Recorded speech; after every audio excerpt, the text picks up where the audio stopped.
A mí me gustaría hablarles acerca de la violencia, la relación que yo percibo entre la violencia espiritual específicamente y el tema de la ordenación de la mujer. Me parece que las mujeres en general están acostumbradas a sufrir violencia. El ejemplo más obvio tiene que ver con los femicidios, por ejemplo. En Argentina se estima que muere una mujer cada 30 horas y eso es terrible, es una mujer por día, que muere en manos de un hombre que cree que ella le pertenece. Los abusos físicos también se encuentran dentro de las cosas más obvias, además de los abusos emocionales. En Perú se estima que el 37% de las mujeres sufrió violencia, aunque solamente 4 de cada 10 lo denuncian. Y según mis cálculos, eso elevaría la cifra al 92%. 92% de las mujeres sufrieron algún tipo de violencia en Perú. Violaciones. Cada 2 minutos hay una violación y esta es una cifra nueva de Estados Unidos. Pero también hay otros tipos de violencia que son más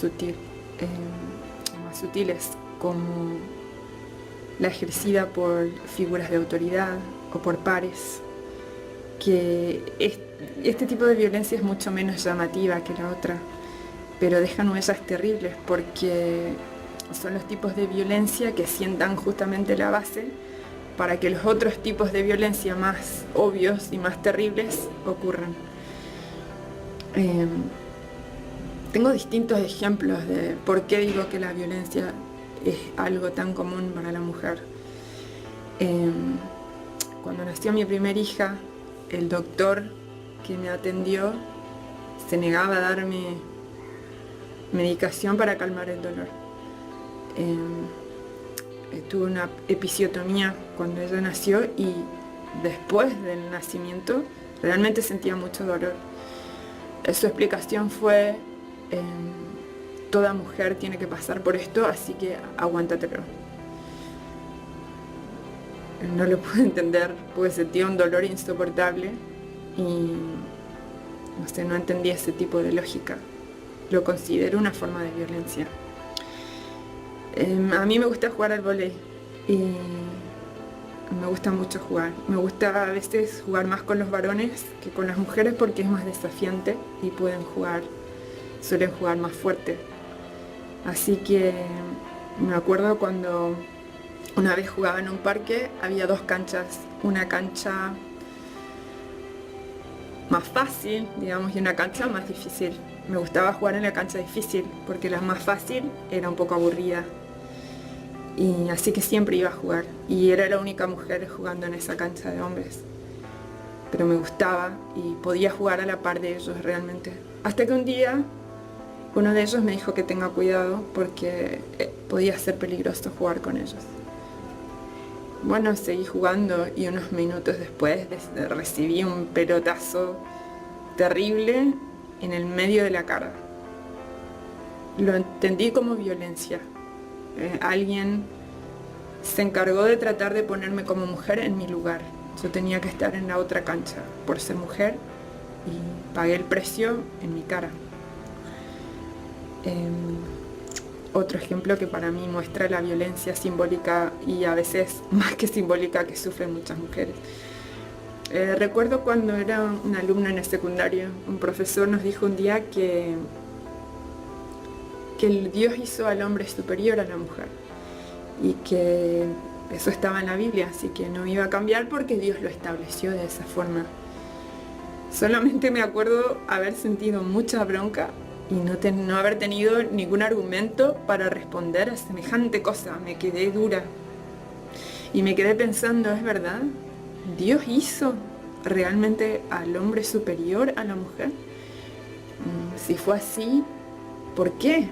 ¿Y puedo amar yo a ese Dios que me hizo a mí como una persona de segunda categoría? Es difícil, porque parece injusto. Años después pude entender que eso estaba equivocado y en este momento lo interpreto como otra manera de violencia. Último ejemplo, muchas veces son las mujeres en la casa las que limpian y cocinan, pero a los hijos varones se los atiende sin cesar. Es como que ni siquiera dentro de la casa las mujeres y los hombres tienen los mismos derechos. Sé que puede parecer exagerado para muchas personas hablar de violencia y conectarla con estas situaciones. Hasta yo misma me pregunté si sería exagerado asociarlo a la violencia, entonces fui directamente al mataburros. Y la definición de Wikipedia dice lo siguiente: la violencia es el tipo de interacción humana que se manifiesta en aquellas conductas o situaciones que de forma deliberada, aprendida o imitada provocan o amenazan con hacer daño o sometimiento grave, físico, verbal, sexual o psicológico a un individuo o a una colectividad, o los afectan de tal manera que limitan sus potencialidades, es la palabra exacta, presentes o las futuras. Esta última parte me parece sumamente importante y relacionada con el tema que estamos tratando.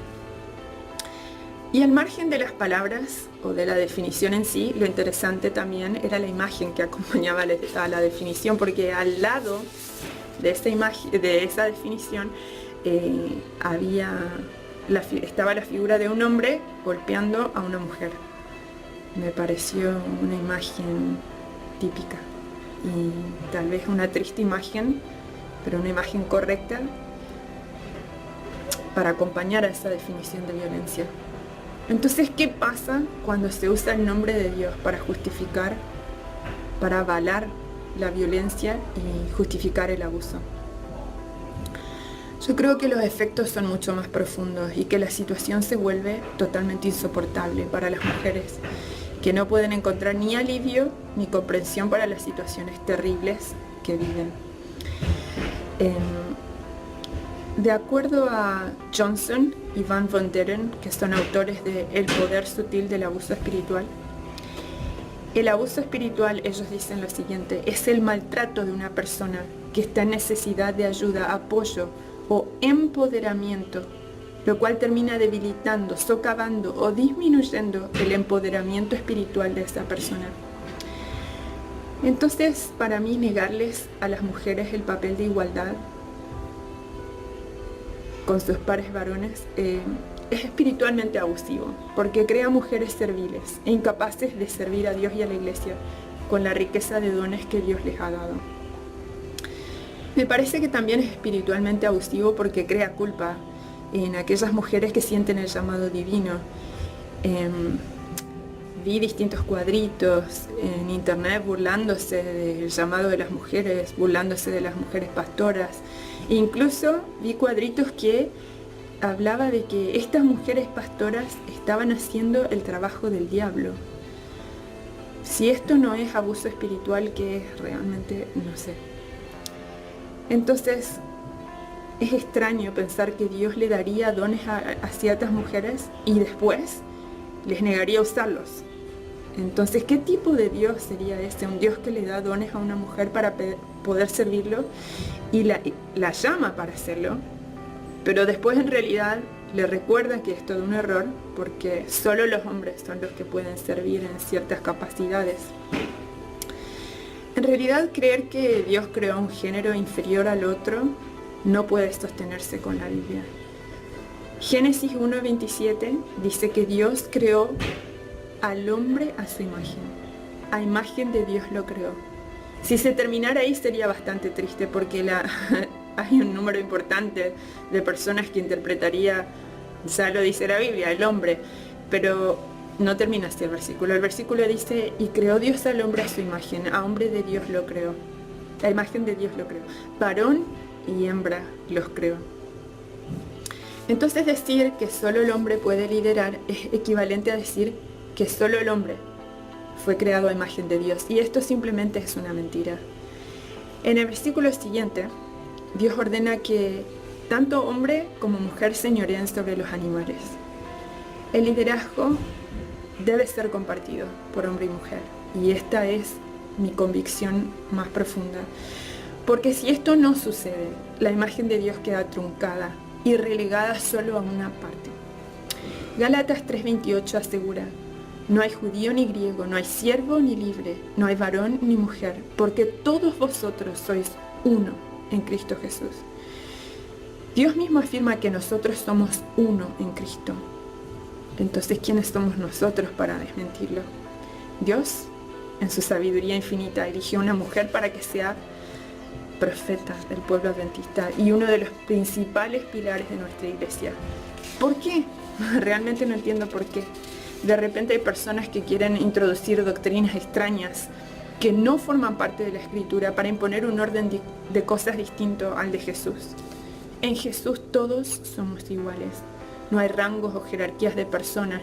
Judíos y gentiles son iguales. Siervos y líderes son iguales. Hombres y mujeres son iguales. El hecho de creer que las mujeres no pueden ser líderes solo por el hecho de ser mujeres atenta contra la igualdad de género que proclama Gálatas, pero no solo eso. También erra al afirmar que no solo hay categorías entre los géneros, sino entonces también entre posiciones sociales, cuando Dios declara que esto no es así. ¿No debería reflejar la iglesia el orden de Dios en vez de reflejar el orden del mundo?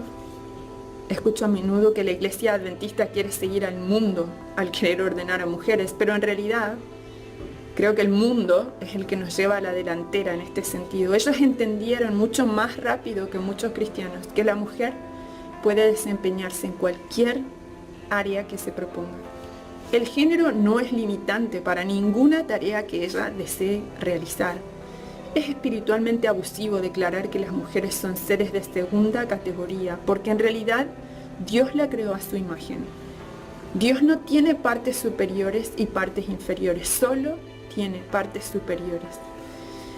Otro aspecto que considero espiritualmente abusivo es la concepción de que Dios puso al hombre como autoridad sobre la mujer. Esta creencia es peligrosa y blasfema.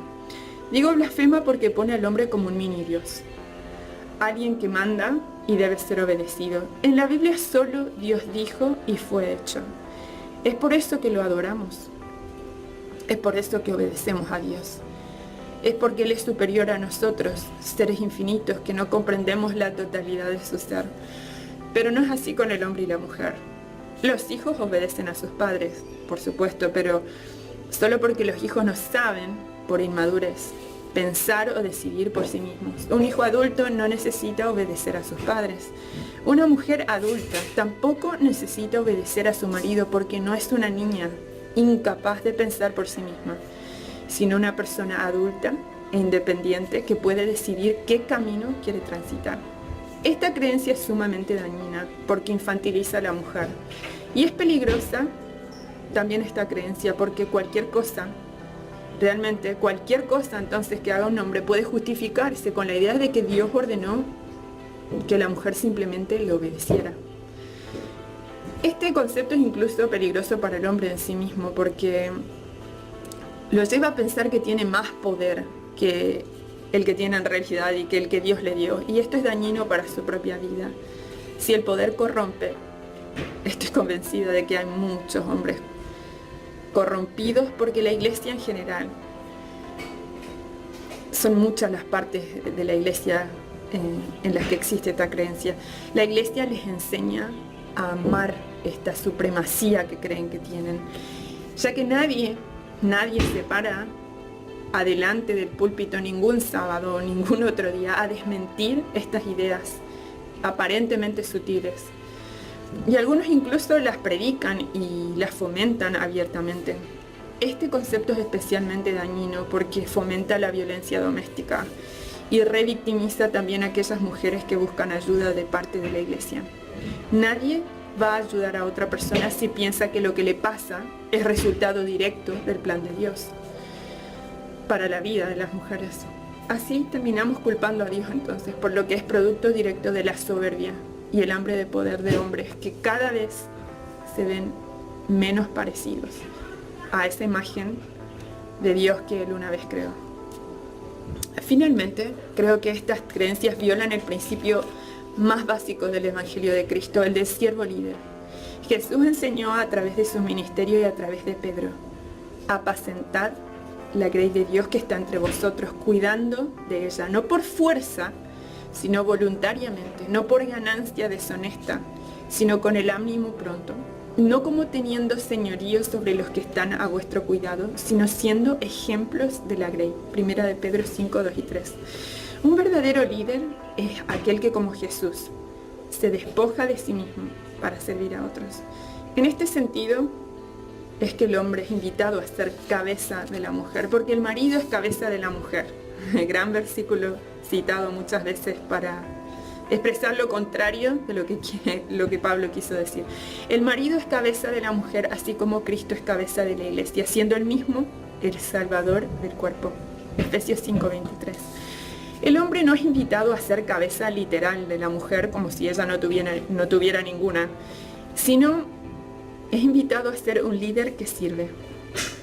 Esta es una imagen totalmente opuesta a la que tienen muchos hombres, que creen que ser cabeza de la mujer significa ser servido. Además, estoy segura de que si este concepto se entendiera de esta manera, un líder siervo me refiero, la mayoría de los hombres estaría de acuerdo en que la mujer también puede asumir un rol así y ser líderes siervas. Nadie diría que no a eso. El problema es que el liderazgo pasó a tener un tinte secular dentro de nuestra iglesia.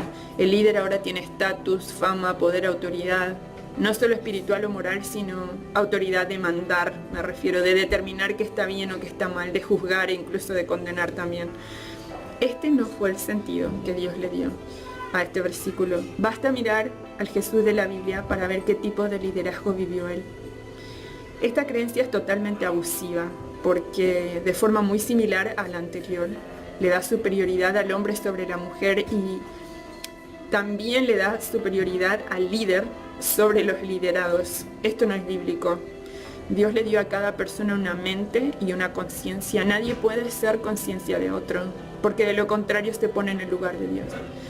El principal problema de impedir que las mujeres sigan el llamado que Dios les dio no es solo el hecho de que su trabajo no sea reconocido al mismo nivel que el de los hombres, es que el carácter de Dios queda distorsionado. En realidad, terminamos creando un Dios a nuestra imagen, un Dios que hace acepción de personas y que reparte dones según los dictados de nuestra mente finita, muy finita. Terminamos afirmando que hombres y mujeres tienen roles estáticos, totalmente inamovibles. Entonces, Dios no es libre para repartir dones como Él quiere. Negamos y limitamos el trabajo del Espíritu Santo afirmando que Dios no puede llamar mujeres cuando Él lo hizo vez tras vez. Joel 2:29 afirma: y aún sobre los siervos y las siervas derramaré mi espíritu en esos días. ¿Estarás preparado para escuchar lo que Dios quiera decirte por medio de sus siervas? ¿O le dirás a Dios que no puede enviarte mensajes por medio de ellas? El abuso espiritual es muy nocivo porque generalmente aleja de Dios a las personas más vulnerables, a aquellas que más lo necesitan, aunque todos lo necesitamos en realidad.